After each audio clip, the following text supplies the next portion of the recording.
Next Boruto வீட்டுக்கு போய் பார்த்தீங்கன்னா அப்படியே படுக்க அவனுக்கு தூக்கமே வரல.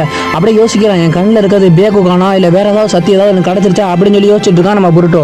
டக்குன்னு பார்த்தா புருட்டோ வேற ஒரு இடத்துல இருக்கான். பின்னாடி இருந்து ஒருத்தன் வந்துட்டு நான் வந்து பார்த்தீங்கன்னா உன் கனவு மூலமா பேசுறேன் அப்படின்னு சொல்லிட்டு இருக்கான். டக்குன்னு புருட்டோ முன்னாடி வந்துடுறான். முன்னாடி வந்துட்டு நீ தானே புருட்டோ உசுமாக்கி அப்படின்னு புருட்டோ கிட்டே கேட்கறான். புருட்டோ உன்னோட கண்ணு பார்த்தீங்கன்னா இந்த உலகத்தில் இருக்க எல்லா ஸ்டாருக்குமே நம்பிக்கை தரப்போகுது, இந்த ஊரோட விதி விலக்கும் நீ தான் சொல்லி பார்த்தீங்கன்னா புருட்டோ காட்டுறான். உன் கண்ணு வந்து பார்த்தீங்கன்னா சாதாரண கண்ணு இல்லை அப்படின்னு சொல்லி நம்ம அப்படியே அந்த ஒரு இடத்துல அப்படியே ஒரு மான்ஸ்டரை காட்டுறானுங்க. அப்படியே அந்த இடத்துக்குமே மான்ஸ்டருமே வந்துட்டு போகுது. நம்ம புருட்டோவும் இந்த கண்ணு தானா சொல்லி அப்படியே ஒரு மாதிரி தொட்டு பார்க்கறான். தொட்டு பார்த்தா அவன் சொல்றான் உன்னோட கண்ணு தான் இந்த உலகத்துக்கு வெளிச்சம் தரப்போகுது அப்படின்னு சொல்லி அவனும் அந்த இடத்துல இருந்து கிளம்பிடுறான். டக்குன்னு பார்த்தீங்கன்னா ஒரு வெளிச்சம் அடிக்குது. என்னடான்னு பார்த்தா நம்ம புருட்டோவும் அந்த ஒரு கனவுல இருந்து பார்த்தீங்கன்னா எந்திரிச்சுட்டான். நம்ம புருட்டோ கண்ணுக்கு பார்த்தீங்கன்னா பார்க்குற எல்லாமே மங்களா தெரியுது. வேக வேகமா ஓடி போய் கண்ணாடி எடுக்கிறான். கண்ணாடி எடுத்து பார்க்கலாம்னு சொல்லி பார்த்தா கண்ணுல வந்து பார்த்தீங்கன்னா ப்ளூ கலர்ல இருக்கு. போச்சுடா நம்மளுக்கு பியகோகான் வந்துருச்சா அப்படின்னு சொல்லி பார்த்தீங்கன்னா புருட்டோ ரொம்பவே சந்தோஷமா அந்த இடத்துல கத்த ஆரம்பிக்கிறான். இவன் கத்துன கத்துல நம்ம தூங்கிட்டு இருந்த ஹீமா வரையே எந்திரிச்சிருச்சு.